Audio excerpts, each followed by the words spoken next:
ideas come from everywhere. A lot of people will say, well, how do you get the idea for Google Maps or the Google Toolbar? Where did it come from?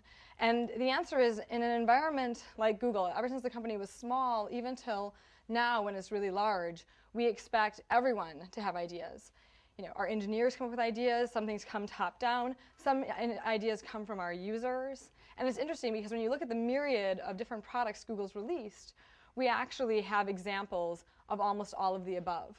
Google Maps, you know, the idea for that actually came from an acquisition. We found these 4 engineers in Australia who were just amazingly good at building mapping interfaces, and combined them with a bunch of JavaScript experts at Google and said, okay, let's take their ideas around how you navigate maps, place them on the web using JavaScript, and ultimately build this really great application. So, you know, ideas really do come from all kinds of different inspirations. There's other things that we do that are very strategic and top-down. When we looked at, say, something like Google Desktop, we thought, you know, for a lot of strategic reasons, we need to have a deeper, more meaningful relationship with our users. What functionality could we provide them that they'll want to have on their computer and that will allow them to access Google really easily all the time? So sometimes it comes from an overall strategy or a strategic concern. Sometimes it comes from, you know, an acquisition that we're doing. And sometimes it just comes from someone wanting to solve a problem that they feel we could solve better. Google News is a great example of that.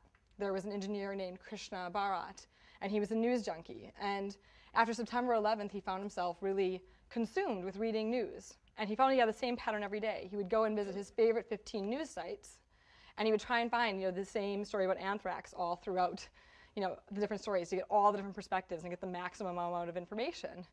And, you know, after he did this for about a month, he thought, well, this is kind of silly because, you know, he's like, I work at a search engine, and I actually could probably crawl all this data.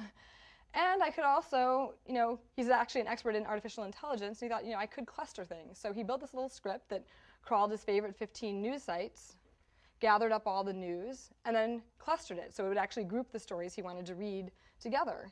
And he built this little tool for himself to read news more efficiently, used it for a while, thought it was pretty useful, mailed it out to the company and said, hey, like, I use this to read my news, maybe some of you would find it useful. And, you know, a bunch of us saw that and me and said, you know, this isn't just an internal tool to help Krishna read news better.